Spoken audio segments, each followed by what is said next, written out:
Since the dawn of civilization, the powerful have conspired to twist the course of history to suit their own designs. Like puppeteers, a few shadowy figures could still be pulling the strings of destiny for billions. Those who cry conspiracy are usually mocked at, for sometimes the truth is so obvious it goes unnoticed. Are those merely paranoid fantasies cooked up to feed the appetite of paperback readers and web surfers, but which bear no relation to reality? Or are we living out some perfectly executed plan?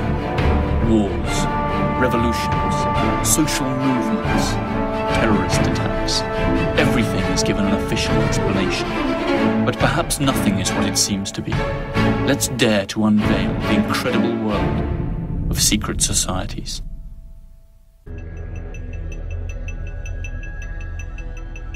Arcane symbols and mythological designs, both inside and outside government buildings, have caused many to wonder if the city somehow represents a hidden agenda.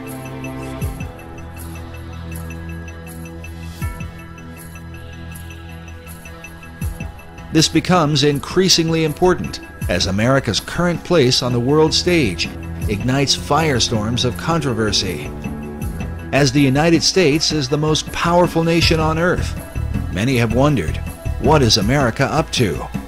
Could the purpose of operations currently carried out by the U.S. government somehow be reflected in the design of its capital city? At the center of controversy are secret societies. Many of America's leaders have belonged to them right from the nation's beginning.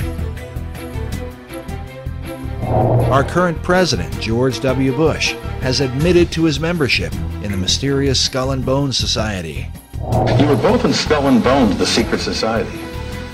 It's so secret we can't talk about it. What does that mean for America? The conspiracy theorists are going to go I'm wild. sure they are. I don't know. I haven't seen the web. Number 322? Skull and Bones has to be the most powerful, one of the darkest of all secret societies that exists on this planet. It is about greed and it is about power. The idea for Skull and Bones is said to have come out of Germany in the early part of the 19th century. The society was founded at Yale University by William Huntington Russell, along with Attorney General and Secretary of War Alphonso Taft, whose son, William Howard Taft, would go on to become America's 27th president. Some believe the Society's foundation demonstrates a clear link with what may be the oldest society of all, Freemasonry. The United States of America is the most powerful country in the world, the single remaining superpower that dictates the global agenda. But ironically, the political system of this champion of democracy was built under the guidance of mysterious fraternities and organizations we know little or nothing about. Secret societies have actively participated in the construction of the American governmental system. Freemasonry, to name just one society, left its imprint on the Declaration of Independence, the American Constitution, and on dozens of national symbols, from the Great Seal of the US to the dollar bill. This American passion for secrets, rituals, and exclusive clubs has been particularly strong in its universities, where the fraternity system was developed. The fraternities, or frats as they're most commonly referred to, are student associations with academic and philanthropic goals. However, they also abound in codes of silence and initiation rites, very similar to those found in Freemasonry and other secret societies. The first ever recorded frats were the Flat Hat Club and the Phi Beta Kappa, both founded at Yale University. Also in Yale, one of the most enigmatic and most notorious fraternities in the world arose, one that has always been favored by the cream of American society. Its name, Skull and Bones. Skull and Bones was founded in 1832. Its original name was the Eulogian Club. Its creator was a merchant named William Huntington Russell, owner of Russell and Company, a transport company which was rumoured to smuggle opium into China during the Opium Wars. The name Skull and Bones probably comes from a curious tradition. During their meetings in the campus chapel at Yale, the society used to hang a skull and 2 crossed shin bones upon the door as a warning that they should not be disturbed. The society was also known as the Order of Death, Cooperation Star, or simply the Order. In 1856, 24 years after its foundation, the Order was granted an important plot of land on the university campus and built its official headquarters there. It is a windowless stone construction that can still be seen today. They call it the Tomb. The tomb has a dark, labyrinth-like layout that spans 3 floors and an attic. It comprises a number of halls and secret cabinets, chambers with mannequins in full armour, candlesticks, old photos, flags and manuscripts, and a sinister collection of bones, supposedly belonging to historical figures, including the skulls of Mexican revolutionary Pancho Villa and the Indian chief Geronimo, and even that of Panamanian dictator General Omar Torrijos. In the keep of the labyrinth, there is a vault with the enigmatic number 322 on the door. Inside, there are just 2 chairs and a table. This was where the candidates are said to meet Madame, a skeleton that is supposed to be that of Madame Pompadour. Their passion for bones and skulls could be considered in bad, albeit innocent taste. However, a much more serious accusation hangs over the Brotherhood of Death: its sympathy for the Nazis. Critics of Skull and Bones insist that the society is not originally American, but rather an offshoot of some German right-wing order. This could well be true. Its founder, William Russell, did indeed live for some time in Germany before attending to his senior year at Yale. And it was actually on returning to the USA that he established the fraternity. Always according to its critics, the number 322, the Order's identifying number, hides a coded message. The 32 represents the year of its foundation, 1832, and the additional 2 stands for the fact that it's the 2nd chapter within an international order.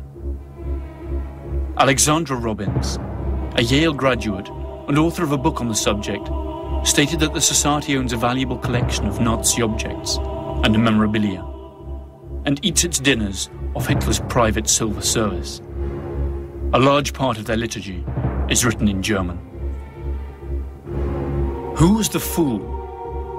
Who was the wise man, beggar or king? Whether poor or rich, all's the same in death.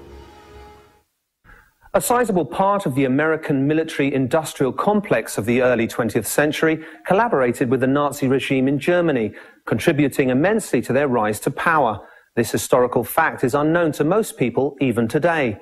Also unknown is the strong involvement of bonesmen in the pre-war German-American relations. But history keeps its own records, and the past always returns to haunt us. In 1930, Prescott Sheldon Bush, father of President George H. and grandfather of President George W., a member of the Skull and Bones class of 1917, and president of the Union Banking Corporation, engaged in a number of profitable business deals with Fritz Thyssen, the German steel tycoon who supplied Hitler's war machine. The UBC was closed by President Truman during the Second World War under the Trading with the Enemy Act. In other words, for doing business with the Nazis. Apart from Prescott Bush, several other directors of the Union Banking Corporation in New York were also 1917 bonesmen, including E. Roland Harriman and Ellery Sedgwick James. In 1938, Bush, by then executive associate of Brown Brothers Harriman, issued a loan to Hitler's Germany to enable the latter to import American Standard Oil fuel. In 1941, the year the United States entered the war against the Third Reich, Standard Oil, which belonged to Rockefellers, Bonesman themselves, had 6 oil tankers sailing under Panamanian flags and manned by German crews. These vessels carried fuel from their American refineries to the Canary Islands, where their German submarines were being refueled. In the meantime, Allied troops were losing their lives on European battlefields. Investigator Anthony Sutton claims that Skull and Bones is not at all an American society, but a branch of a foreign secret society. According to this expert, it is one of the reasons why secrecy in the order is so vital. However, the list of its members is a true who's who of American society. Many of these influential personalities are advocates of the American way of life. Skull and Bones membership certainly has its privileges. At least 3 American presidents were or are Bonesmen: George W. Bush, his father George H. Bush, and William Taft. The proposition that this small club of the well-to-do pulls the strings of American power, and through it those of the whole world, by placing its associates in key power positions, is supported by substantial evidence. The elections of 2004 saw the almost impossible come true. Both the Republican candidate George W. Bush and his Democrat rival John F. Kerry were members of Skull and Bones. That's to say, prior to running as representatives of parties that supposedly propound opposite political visions, they had both sworn allegiance to the same mysterious principles. And what's worse, they share secrets that are not known to their own constituents. The million-dollar question for American citizens and the world as a whole is, do Bonesmen put their frat fidelity above that of their civic responsibilities? As the BCCI case clearly shows, the answer is undeniably yes. By the end of the 1980s, the scandal concerning the Bank of Commerce and Credit International was making the headlines. The BCCI was accused of laundering drug money and financing terrorist operations. The scandal tarnished the reputation of the US government, since the bank operated freely in America and was a regular contributor to political campaigns. The administration of Bonesman George H. Bush blocked the investigation, which had in any case been entrusted to a Senate commission chaired by Bonesman John Kerry. The BCCI was absorbed by more respectable banks, and the subject was never revived. Who runs Skull and Bones? Up to what point are Bonesmen able to influence the decisions of fellow members? Perhaps by looking into their initiation rituals, we will be able to have some idea of what kind of power the society holds over its brethren, whether they are industry leaders, intellectuals or politicians, and speculate how they use that power should the need arise. Each year, only 15 students entering their senior year at the University of Yale are admitted. The candidates must have been tapped by those senior classmen of Yale University who make up the current membership. The criterion for selection also includes the candidate's potential to increase the power and prestige of the society. 2 votes against the candidate are enough for him to be rejected. During their initiation, candidates must recount all their sexual exploits. Finally, they are expected to perform various oaths, kiss some feet, and drink blood.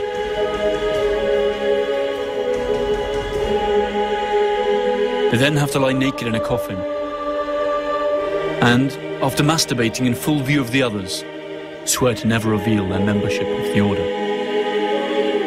The candidates are then introduced to their future companions, who wear masks for the occasion. Uncle Toby, the Knights, the Small Devil, Don Quixote, and the Pope. Their ceremony ends with a grand party that lasts for hours.